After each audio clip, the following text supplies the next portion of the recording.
اذ تعلیلیہ. پھر اس کی دو قسمیں ہیں، یعنی باعتبار معنی کی دو قسمیں پر ہے، ماضی کے لیے بھی آتا ہے اور مستقبل کے لیے بھی.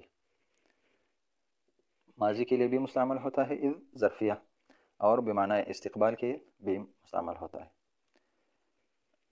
اس سے پہلے ایک چیز یاد رکھیں، یہ اذ جو ہے، اذ یہ ہمیشہ مضاف ہوتا ہے جملے کی طرف، یہ ہمیشہ مضاف ہوگا جملے کی طرف.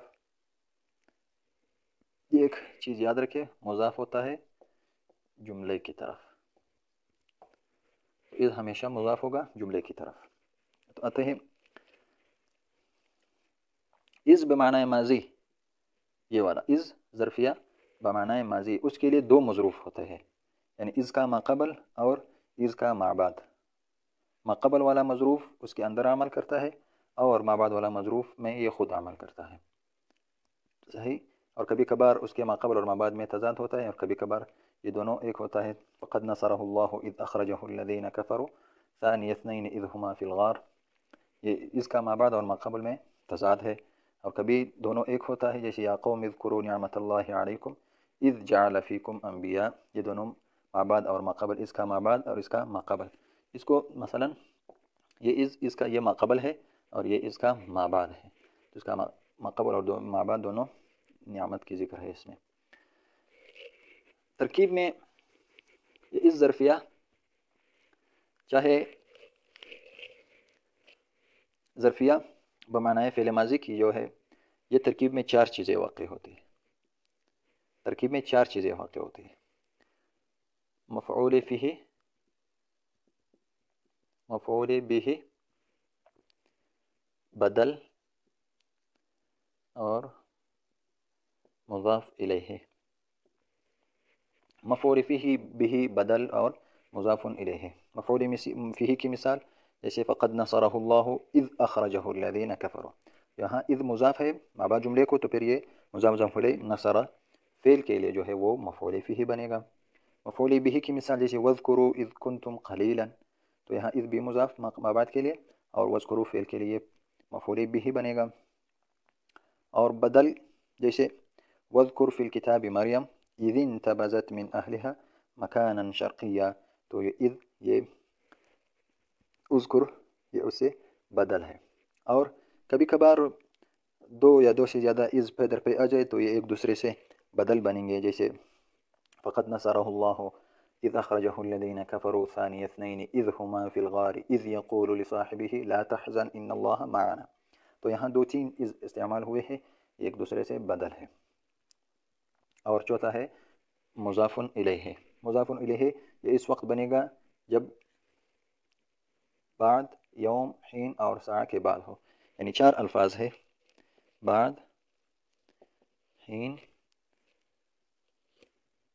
یوم. ان چار الفاظ کے بعد جب اذ آ جائے تو یہ اذ مضاف الیہ ہوگا. جیسے بعد اذ ہدیتنا، قرآن مجید میں آتا ہے بعد اذ ہدیتنا. اس کے بعد جو اکثر جملہ، اکثر اذ کنتم قلیلا میں اکثر جملہ فعلیہ ہوگا، اکثر کبھی کبھار جملہ اسمیہ بھی آئے گا. یہ اذ بمعنی فعل ماضی کی یہ چار ترکیبیں ہیں: مفعول فیہ بہ، بدل اور مضاف الیہ. اذ بمعنی استقبال، یہ جو ہے دوسری قسم. اذ بمعنی مستقبل جو ہے وہ ترکیب میں مفعول فیہ واقع ہوگا، بس ترکیب میں صرف اور صرف یہ مفعول فیہ بنے گا. جس فسوف یعلمون اذ الاغلال فی اعناقہم، تو یہاں اغلال اعناقہم یہ اس کا جملہ مضاف الیہ ہے، پھر یہ ما قبل کے لیے مفعول فیہ بنے گا. یا اذکر فعل محذوف نکالیں گے. اور دوسرا اذ مفاجاتیہ. اذ مفاجاتیہ وہ ہے، یہ اذ مفاجاتیہ وہ اذ ہے جو اچانک کا معنی دے، یعنی اس کی علامت یہ ہے کہ بینا اور بینما کے بعد آتا ہے، اور یہ فعل ماضی پر داخل ہوگا. جیسے خرجت، خرجت،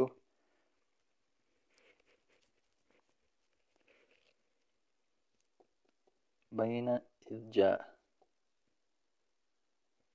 تو یہاں اچانک وہ آ گیا، یعنی میں نکلا اس وقت جب اچانک وہ آ گیا. تو یہ از کا معنی ہے اچانک، یہ از مفاجاتیہ اس کو کہتے ہیں جو اچانک کا معنی دیتا ہے۔ تیسرا ہے از تعلیلیہ، از تعلیلیہ جو اپنے ماقبل کی علت کو بیان کرے۔ ترکیبی لحاظ اس میں اختلاف ہے، لیکن صحیح مذہب یہ ہے کہ یہ حرف ترکیب میں کچھ بھی واقع نہیں ہوگا۔ تو یہ از کی قواعد ہے اور اس کی ترکیبی حیثیت ہے۔ اور کبھی کبھار تو میں نے بتا دیا کہ از ہمیشہ مضاف ہوتا ہے جملے کی طرف، لیکن کبھی اس کا مضاف الیہ مکمل حذف ہوتا ہے جب متعین اور معلوم ہو۔ اس کو ہم مٹا دیں گے۔ جب مکمل متعین اور معلوم ہو، جیسے اکثر آتا ہے یہ مثال، یہ چیزیں یومئذ اور حینئذ،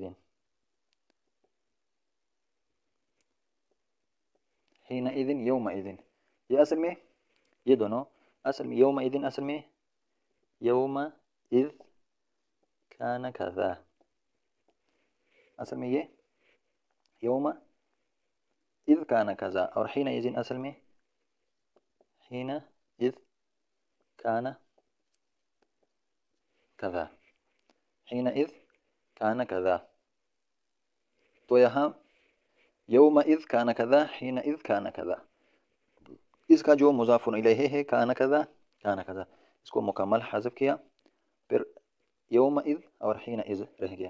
اس کی عوض ہم نے اس کے آخر پر تنوین حینئذ اور یومئذ، اس کے آخر میں تنوین لایا گیا، تو یہ یومئذ حینئذ، اس کا مکمل مضاف الیہ جو ہے وہ محذوف ہے۔ اور باقی اذا متی کیف وغیرہ انشاءاللہ اہم قواعد ہے، اہم تراکیب ہے جو بہت کثیر الاستعمال ہے۔ اس کا اسکرین شاٹ بھی لے سکتے ہیں اس نقشے کی، اور کاپی پر نوٹ بھی کر سکتے ہیں تاکہ پھر بھول نہ جائے۔ یہ بہت اہم ٹاپک ہے، اس کو صحیح سمجھے اور یاد کرے، پھر بہت سی جگہ انشاءاللہ آپ کے حل ہوں گے۔ جزاکم اللہ خیر۔